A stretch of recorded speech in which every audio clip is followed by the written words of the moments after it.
Hey everyone, welcome to the show. So as you guys all know, Georgia election workers Ruby Freeman and Shaye Moss have been suing Rudy Giuliani for defamation. This is over all of the things that he said about them, which led to them being completely besieged with death threats, with harassment by Donald Trump supporters.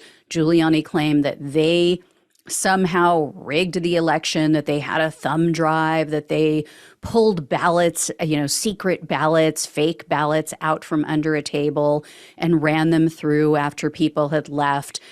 All completely bogus.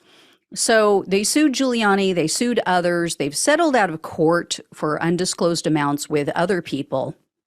So the only two outstanding cases have been Giuliani and then the Gateway pundit. Well, now it seems Giuliani is looking to settle as well because he filed a 2-page statement last night essentially admitting that he lied about Freeman and Moss. But the document says that Giuliani concedes to making statements about the women, quote, without admitting to the truth of the allegations. It goes on to say, quote, he does not dispute for purposes of this litigation that the statements carry meaning that is defamatory per se. Also, quote, the defendant Giuliani, for the purposes of this litigation only, does not contest that to the extent the statements were statements of fact and otherwise actionable, such actionable factual statements were false.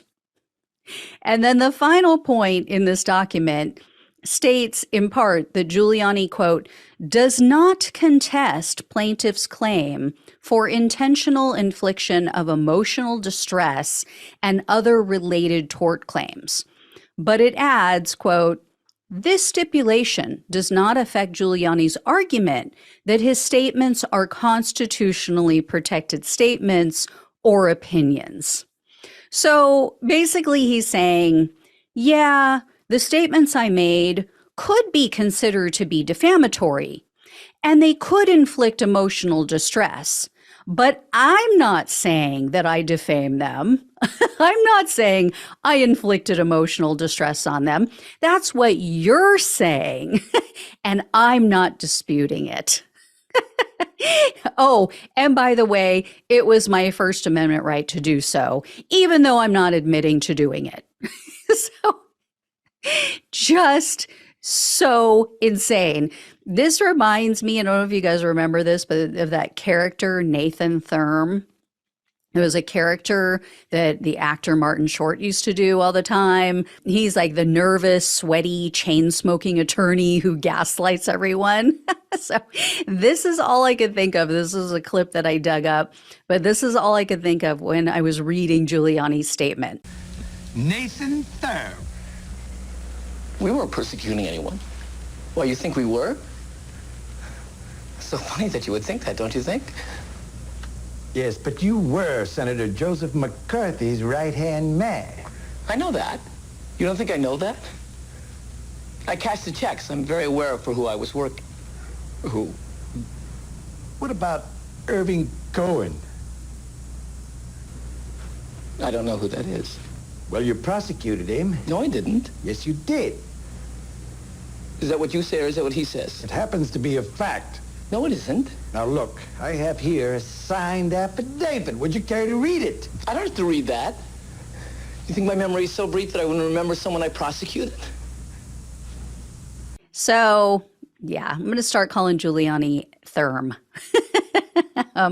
So it seems that Giuliani is trying to do a couple of things here. He's attempting, I think, to clear his legal plate before the Georgia charges hit. I think he's also trying to prevent Freeman and Moss from digging any further because he and his attorney both said after this statement was released that this should put an end to Moss and Freeman's effort to try to secure additional communication. Remember, they were trying to get all of his emails, his texts, any other communication. So that doesn't sound suspicious at all, right? I mean, I don't want you looking at anything else, so I'm just going to say you're right. And as I shared recently, the judge sanctioned Giuliani for like $90,000 because he failed to turn over discovery items. And then, like a week after that, she threatened to hit him with a contempt of court charge because he just kept saying, "Oh, I can't find everything. Oh, it's going to cost me all kinds of money to retrieve different passwords and dig stuff up." I mean, it was such BS. It was so obvious. And then Freeman and Moss's attorney said, "How about this? Just turn over your devices to us and we'll do the legwork. We'll do all the digging." So I think that scared him, and he knows that the judge in this case probably not going to side with him. Beryl Howell is very tough, and she has seen a lot of this January 6th stuff and Trump coup stuff, so she is not easily fooled. And it was blatant that Giuliani was headed for a loss in court. If he had any evidence of election fraud, he would have provided it by now. He would have provided it in one of Donald Trump's 60-plus lawsuits to begin with. If not then, he would provide it in some of these other lawsuits where he is actually on the hook for a lot of money, right? If there was ever a time that you're going to come up with the goods, it's going to be when your ass is on the line. And more recently, Moss and Freeman were cleared of all wrongdoing. Once again, you guys know that. I shared that with you.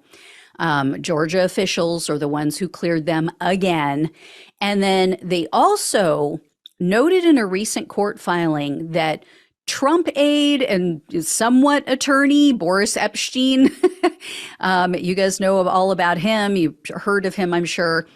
He texted Giuliani after the election. This is while they're trying to overturn the election.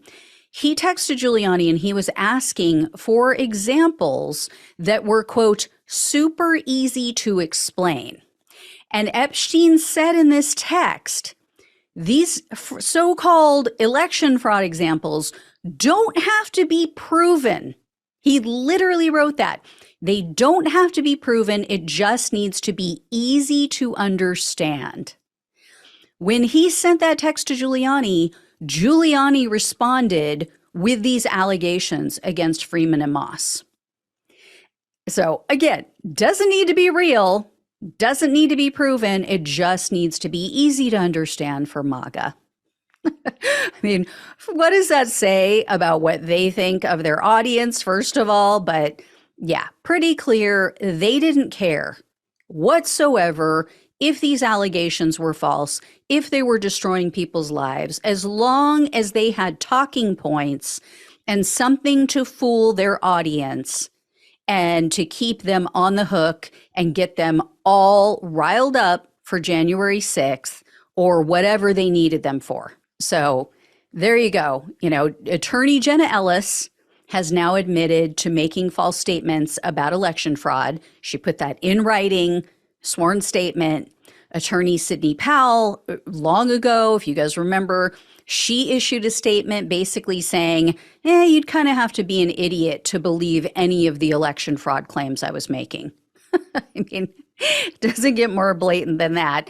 And then now Giuliani has admitted to making defamatory statements about these election workers. Is the MAGA crowd going to finally wake up and realize it? Very doubtful, very sad. So anyway, guys, I will let you know when I hear more. Thank you all so much for watching and listening. Please like this video, share it with everyone you know, become a subscriber if you have not already. Tell your friends and family to subscribe. Trying to hit 100,000 by the end of this year. As I've shared with you guys, it's not just a vanity thing. It is so that I will have an actual one-on-one contact at Google, someone with YouTube who I can go to if they decide to try to suspend me again or shut down my channel as they have in the past, rather than just dealing with some random person who may or may not understand politics and may or may not know that I'm talking about political figures. So anyway, I appreciate it. If you guys can donate, that's a huge help as well. Love you all. Take care, and I'll talk with you soon.